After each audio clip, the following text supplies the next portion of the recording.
Welcome to Boca's Briefcase, where we discuss current affairs and legal topics in the community. Thank you so much to the Boca Raton Tribune for having this platform so we can bring this information to you. This week, we're focusing on healthcare and going back into work, or the current state of affair with work.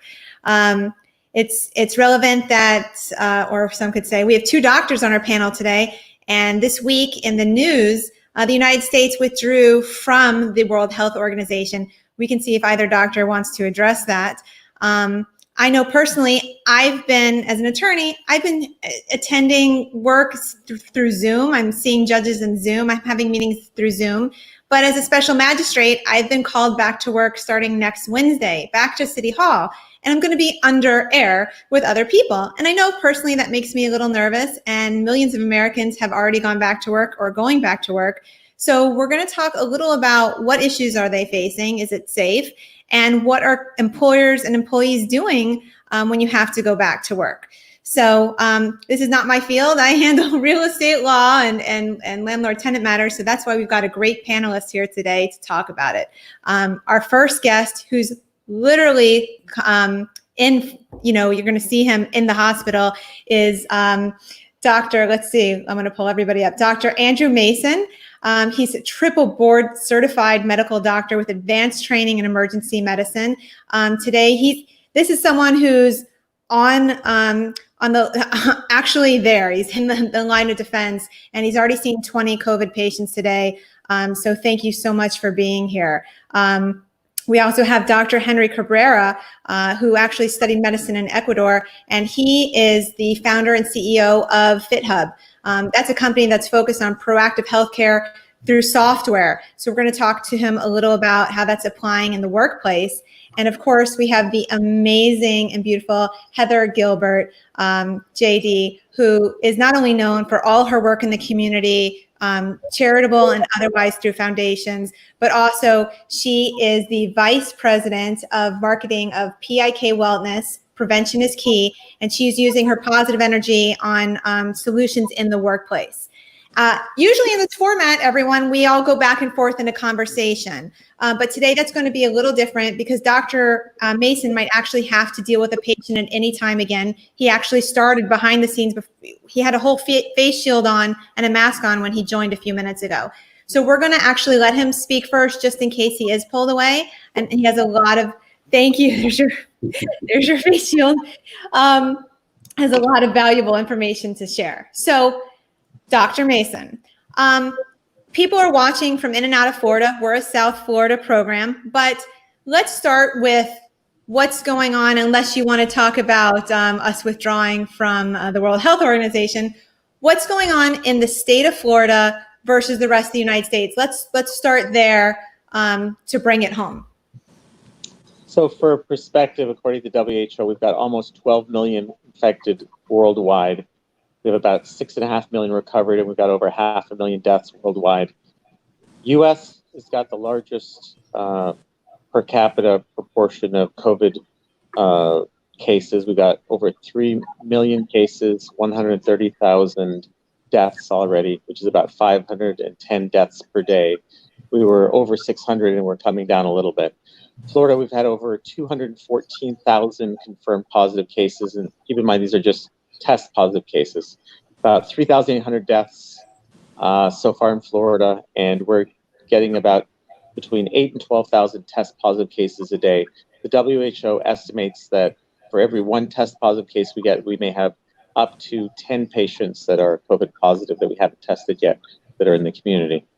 So that's sort of our demographics up to now where we're at. That's amazing. So that information is absolutely startling. I know all of us are being bombarded with so much information every day.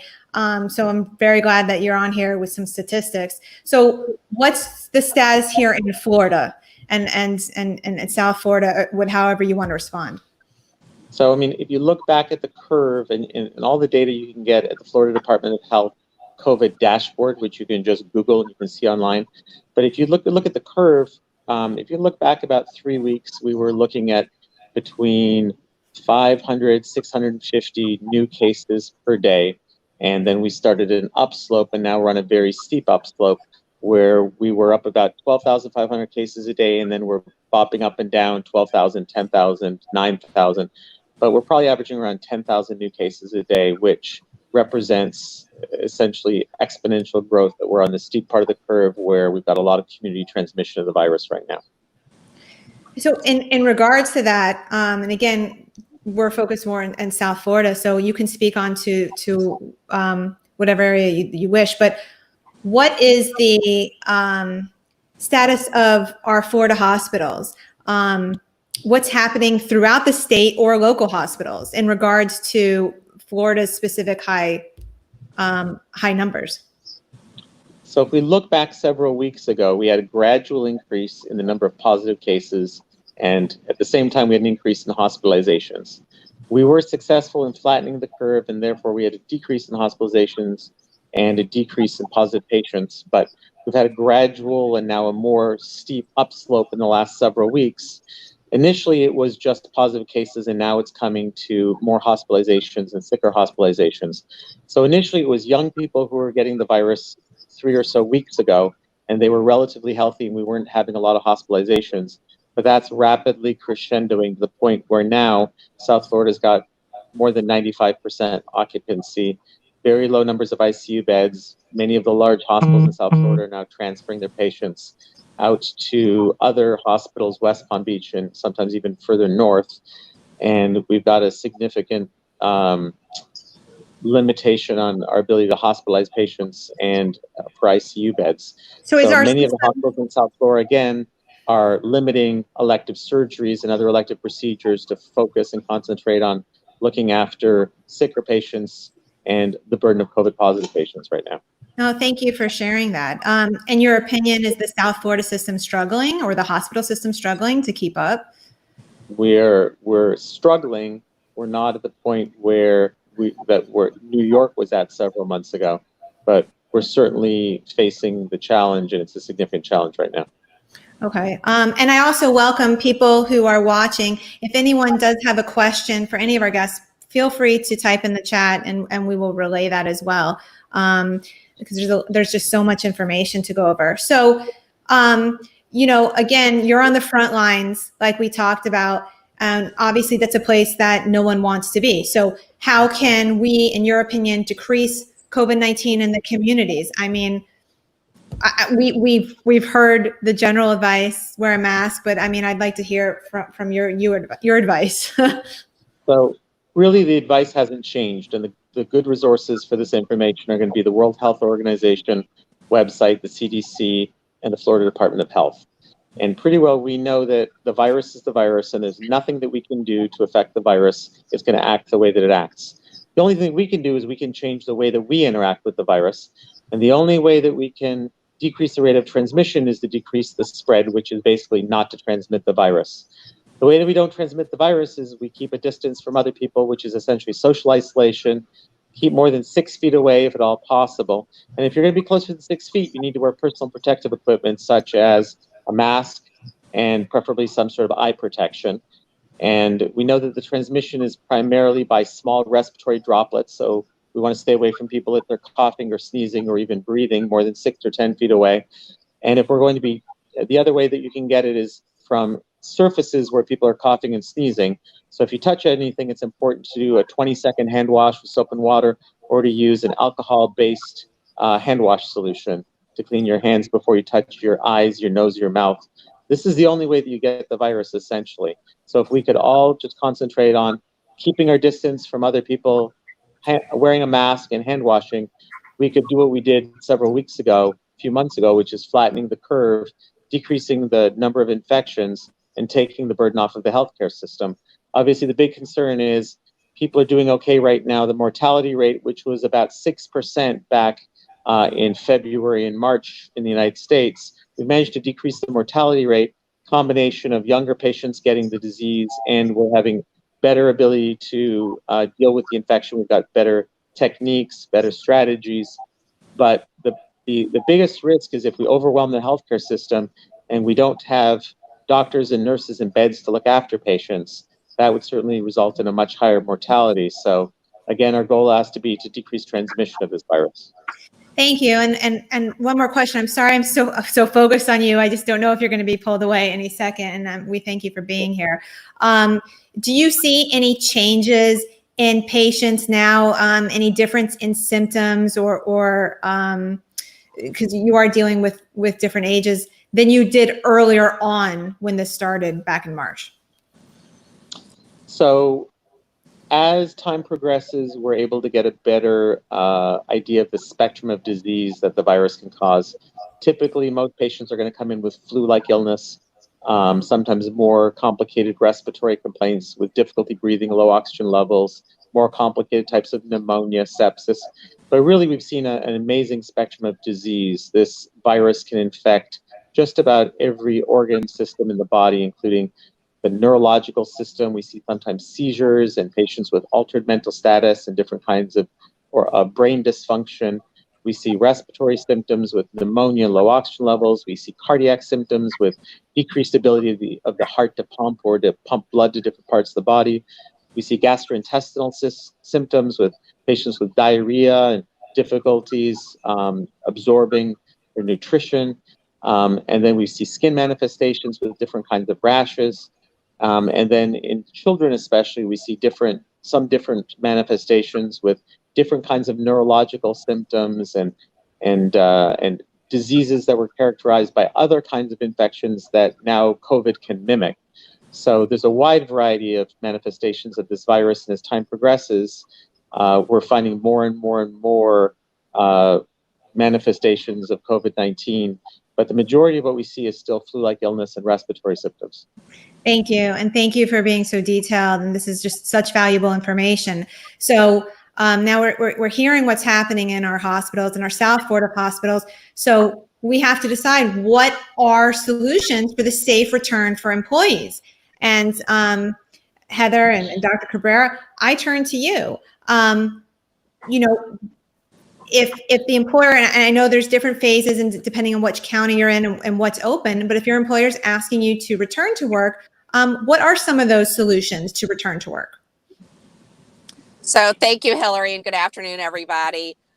Yes, people need to go back to work, and prevention is key. So there are solutions, there are options available, and employers need to know what's available, and employees want to feel like they're important and that their employer cares about their well-being.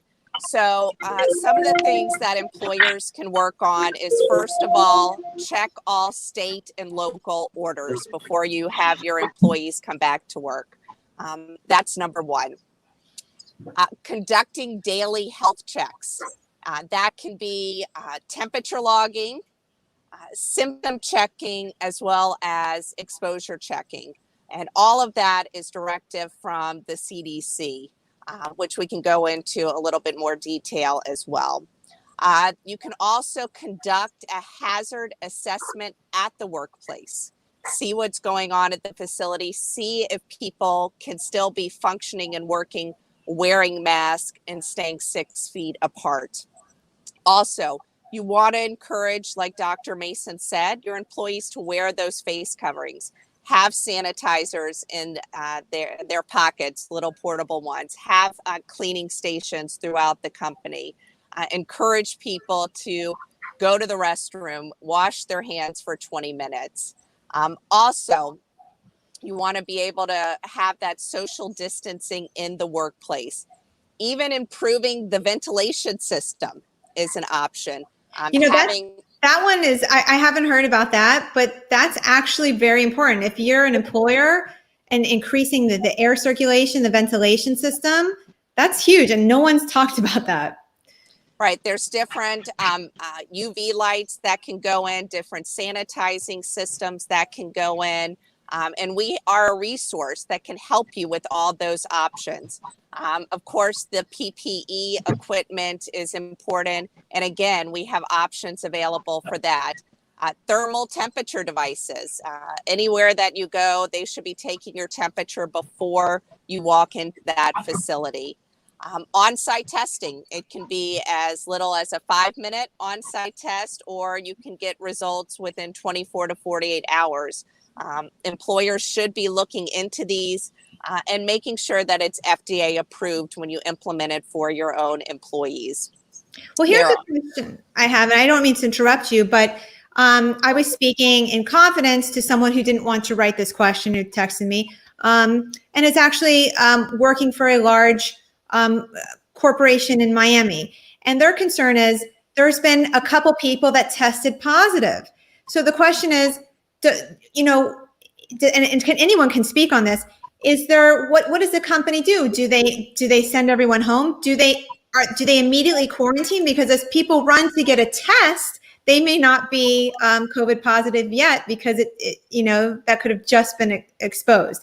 So what does an employer do to ensure their business runs? And then what protocol could be in place? Do they have to take 2 tests, 1 test, no test, just self-quarantine 14 days? Anyone can speak on that. So I'll go first because I'm working with an employer that had the same situation. So what we've done, tracing back to contact, is we closed that section, and everyone in that section then had to be tested, and we closed that section for 2 weeks, and everybody had to have 2 negative test results coming back. So that's how we worked with that one scenario. I do think having a software application for employees to participate in, tracking their symptoms, tracking their exposure, and tracking their temperatures will help the employer deal with those situations because they are now compliant with the CDC guidelines. Well, see, I think that's very relevant because the issue that this particular office was having, which again told to me in confidence, they're worried about HIPAA, so they can't say who was positive. So there's no tracking, and nobody knows who had it if they were near them. So I'm thinking this just seems like chaos to me. So do you offer that software? Is that something that goes with your company? Henry, why don't you talk a little bit about the software with the CDC guidelines? Absolutely. Thank you, Hilary, and thank you, Dr. Mason, for being in the front lines and taking care of all those patients as they come through, putting at risk your life and just to serve us. So I really appreciate that. To speak to that question, Hilary, the benefit of having software behind this is that you can speed up that process. So typically in that scenario where you had somebody that was positive, the recommendation it is isolate those folks that could have potentially been in contact. Of course, you have to keep that privacy and confidentiality, that you can't go on saying, John Doe was tested positive, so that's why we're testing you. So being able to do that contact tracing and reach out to all those employees directly through any sort of software or automated messaging system, while providing still that privacy, is going to be really key there, right? So there are different solutions in software where you can actually associate different employees according to their workspace to see who would be those close contacts, right, that were near this particular person that tested positive, and be able to notify them that, hey, you were identified as being in close contact with an employee that tested positive. So the recommendation is self-quarantine in that case because they're not presenting symptoms, and then based on the specific protocols that a lot of companies might have, go and get tested. And I'm going to ask a question that goes a little off topic for a second, but so I've been hearing that in Arizona, people were standing in line for hours and they're sick and they're trying to get a test. Why would, and I guess this goes to either doctor, if you're feeling sick and you pretty much have all the COVID symptoms, it's summertime, why would you even go in line to get tested? You have it probably. Why don't you just deal with your illness? Why would you have to go out and get tested? Or am I completely wrong here? You're not wrong. We estimate that probably 10 to 20% of people are going to end up getting tested and the rest will not. So it more comes down to differentiating sick versus not sick. So folks that probably need to be in the hospital are the folks that have difficulty breathing, they're lightheaded, they're dizzy, they may have low blood pressure or some sort of other manifestation that's more rare, like they have a seizure. If it's the usual flu-like illness, they come to the hospital, we test them. Even if they're positive, we send them home with the explanation that we really don't have an effective therapy for this virus for folks with this degree of symptoms, the more cutting edge medications such as remdesivir or convalescent plasma really have only been tested in the sickest patients that are in respiratory failure, they can be on ventilators. So we don't use that for patients that have normal influenza-like symptoms. So we want the patients to come into the hospital if they are on the sicker side. They're having difficulty breathing is one of the major symptoms. Lightheaded and dizzy because sometimes they have low oxygen levels, or they have low blood pressure, or they have a fast heart rate. But usually young, healthy people with just flu symptoms, they don't necessarily need to come in. Testing can be a benefit, though, because testing will allow sometimes contact tracing in areas where they're not overwhelmed, and will allow for cohorting of patients so that, for instance, if you come into the hospital, we want to test you so we don't put you with other patients that don't have COVID.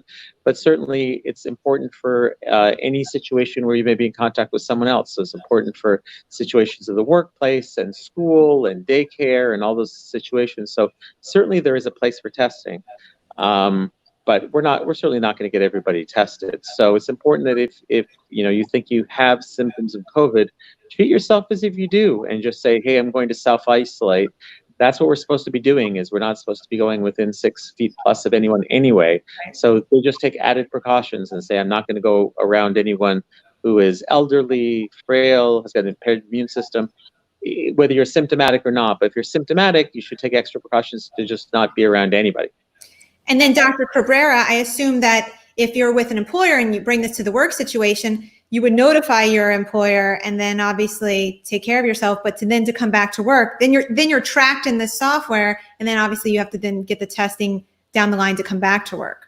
That is correct. So we do provide that information to the employer. They are legally allowed to get that information directly from their employees if they tested positive, because they have then the responsibility to assist with investigating and other potential exposures of other close contacts that might have been around them. And once they're placed in that self-isolation period, the system will allow for them to track their symptoms, to monitor, which is another of the CDC recommendations, is if you don't need to go out to seek medical attention, you can stay home, like Dr. Mason said, and just self-monitor and continue to assess your symptoms. And if they're starting to get worse, give a call to your primary care provider and see if you are required or recommended to go into and seek further attention. Are you seeing employers screen as they enter a building? And then Heather, we'll get right to you. I think you were trying to talk. Are employers screening people to just enter an office building? Is that happening? That is correct. That's what we're doing. Employees typically are asked to complete the symptom checker before they even leave the house. What we notice also is that the earlier you can make that or have that symptom checker happen for the employee, the better. Right? If you wait for them to get to the workplace, some companies are doing it still a manual process where they printed out the questionnaire and do it on site. So if you do get up, you're not feeling well, you maybe took public transportation to get to work just to be turned around because you presented a couple of symptoms, then you potentially exposed all those people that were around you on your way to work and whoever was there also in your moment. So that's where technology really helps, right? To get that information and make it convenient also for the employee, that if they're not feeling well, they know right away that whether they should go to work or not and whether they should seek further attention or not. Thank you so much for both Henry and Heather bringing these positive solutions to the workplace. And Heather, I didn't mean to cut you off before. And by the way, thank you for appearing in your car. We're talking about the workplace. We're all outside of our offices and trying the best we can just to live and function in daily life. So thank you. We know this is not convenient, but go ahead. I think you were interrupted twice. So that's okay. I just 2 points in regard to the software. Obviously, employers should encourage sick employees to stay home. With the software, there is an aspect to have a telehealth visit so that you don't necessarily need to go. Did we lose Heather for a second? Okay, we lost Heather. Heather. That telehealth. Additionally, with the software is the capability of having on-site testing. So the testing can be on-site at the workplace and then picked up by the lab to get those results. So those are 2 additional options for employers to implement for the workforce. Right. And of course, and people who I speak with too, they're afraid it's the same fear, and it's probably going to happen with schools too. People are afraid if they don't go to work, are they going to be fired? And that's a whole nother topic then and there. But hopefully the employers that are taking this seriously will encourage them, of course, not to come in and implement these programs to encourage people to come in so they don't have to shut down altogether. Because if everybody gets sick, then there's no business in essence at all. So at Boca's Briefcase, we'd like everyone here has got their own briefcase of information. And I'd like to go around the panel if there's something that you haven't been able to get across, and everyone here has so much value, please take the time to share it now. And in closing, and again, thank you all for being here. Dr. Mason, is there anything further you want to share? You provided so much valuable information at the opening of the discussion too. No, just this is a challenging time. So the more that we can do to limit the spread of the virus, the better. I work with a number of companies just in a consulting role that have essential service workers that need to be at work, that work in different aspects of government, such as military support and such. And we've been very successful, through different kinds of medical testing, tracing, many different ways to get people back at work in a safe way. And so it's not that we can't get people back to work, but it needs to be done sort of in a very prospectively thought out, careful way. And we've had a lot of success with getting people back to work safely. Even when we get small outbreaks of COVID, 2 or 3 people, we've been successful in not having it spread and having people back at work quickly. So it's doable. But it needs the commitment of the employers to think ahead of time that we're not just going to throw everybody back into work and hope that this works out well and just put out the fire when it starts. But it's a good idea to think ahead and come up with some proactive, thoughts so that we've got solutions if we start having problems. And prevention, we can do prevention. It's a lot. We can't fix the virus once you've got it, but we can prevent the virus. And you mentioned you do some consulting and you handle emergency medicine and dealing with epidemics and pandemics. So how can people reach you directly if they would like more information or consultation are you speaking on an issue? Sure. I consult regularly on this. My email is covidmd@yahoo.com. covidmd@yahoo.com. Happy to help. Thank you so much. And Dr. Cabrera, being on the other end, providing positive solutions when people are out there, they are healthy. What information can you leave us with? And please remind us how people can contact you to obtain this, to obtain more information on the software. Absolutely. Thank you once again for inviting us. So you can contact me at my email, hcabrera, that's CABRERA, @fithubbing.com. And just remind people that, we're in this together. So we have to really be mindful, respect social distancing, wear a face covering whenever you are in a place where there's people surround you. And that's truly what we need to do. So we're here to support employers, bring their employees safely to work. But our number one recommendation will always be, if we can keep employees working from home, that's really the safest thing we can do right now. But we know that's not realistic for all the employer groups. So whenever you are forced or you have to bring some of those employees, let's try to do that smart. Let's do it safely, and let's take advantage of technology. Let's let technology do most of the work and the reminders. Thank you for that.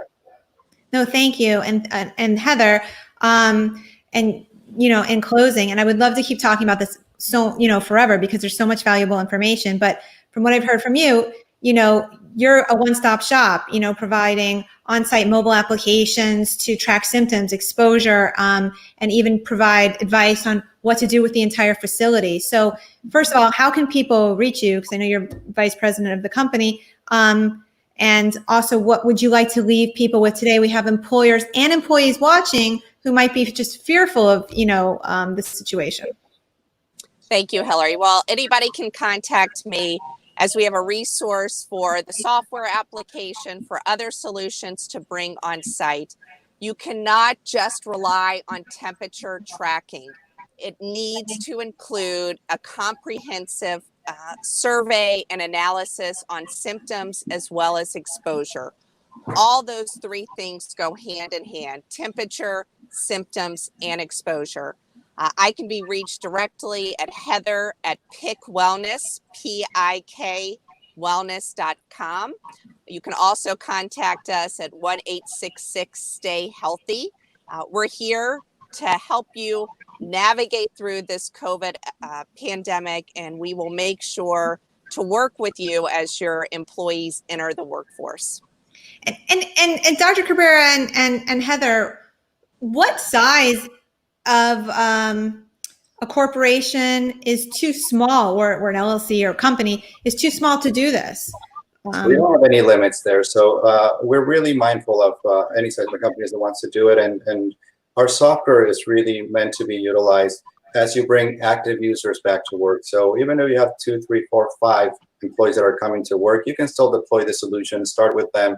And slowly, as you keep bringing more employees, we just add them in. So we're really trying to work together with employer groups, commitment of our users, because it's such a fluid situation right now. It's month to month. So who knows what's going to happen 3, 4, 5 months from now. And we are very fluid, and we're adapting and flexible to any sort of size business. Well, thank you all. I think this has been one of the most important discussions we've had in doing these panels. And again, you know, we see what's going on, my God, with Dr. Mason, again, on the front lines where no one wants to be, and versus, you know, how do we coincide this with the reality of going back to work? Because at the same time we are going back to work, things are reopening. So the fact that Dr. Cabrera and Heather are providing solutions in this strange historical time. Thank you. Thank you all so much. And please feel free to reach out to our panelists. They're here today because they want to offer value and share their knowledge to the community. So they welcome you to reach out. That's why they're doing this today, and they're all very busy. So thank you. And we will see you all next week, Wednesday at 2 p.m., Boca's Briefcase. Thank you all. Be safe.